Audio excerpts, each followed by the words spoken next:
Méconnu du grand public et pourtant popularisé par la saga Fast and Furious et les jeux vidéo, c'est l'archétype de la voiture de rue que j'ai le plaisir de vous présenter aujourd'hui. Vous l'aurez reconnu, il s'agit bien évidemment de cette Toyota Supra de 4e génération.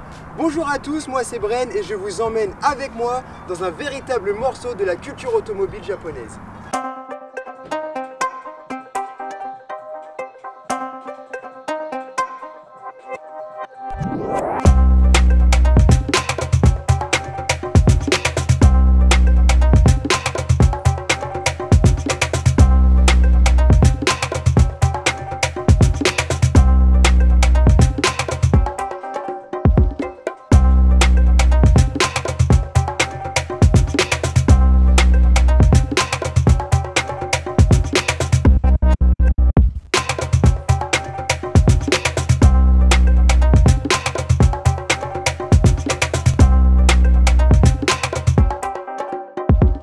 Née en 1993, cette Toyota Supra MK4 ne connaîtra pas un franc succès sur le marché européen et il sera donc retiré en 1996. Ce qui en fait un modèle assez rare dans notre pays et pourtant c'est bien elle qui deviendra un véritable emblème des courses de rue.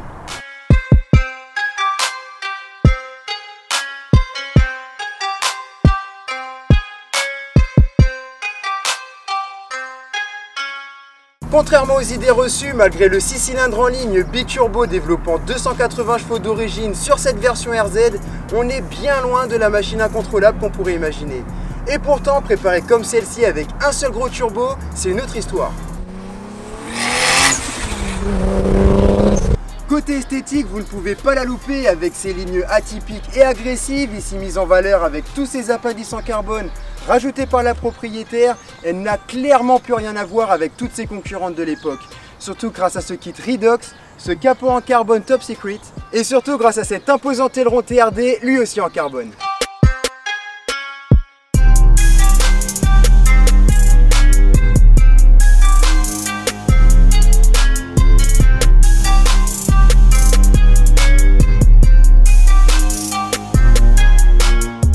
A l'intérieur, cette Supra ne brille pas par la qualité de son habitacle, finition en plastique, instrumentation peu généreuse, ce n'est clairement pas ici qu'elle va se démarquer.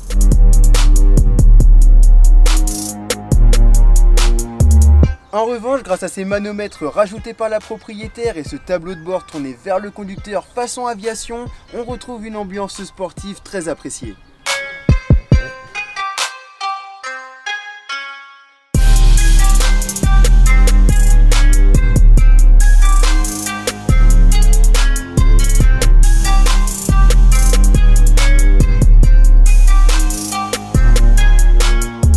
Effectivement, grâce à son bloc 2JZ GTE dont la réputation n'est plus à faire, les préparations deviennent presque un jeu d'enfant. Ce bloc acceptant des puissances astronomiques allant jusqu'à 900 chevaux sans être forgé, et même histoire pour la boîte de vitesse qui peut encaisser près de 1000 Nm de couple. Encore aujourd'hui, ce sont des chiffres qui font tourner la tête.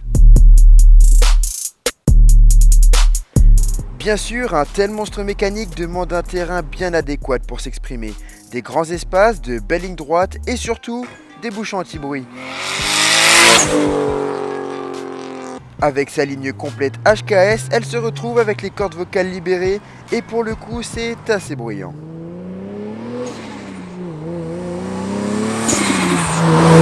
Étant une propulsion et ayant uniquement comme aide un anti-patinage, il faut le dire, un peu capricieux, préparée ainsi, la Toyota Supra devient difficilement domptable, presque dangereuse.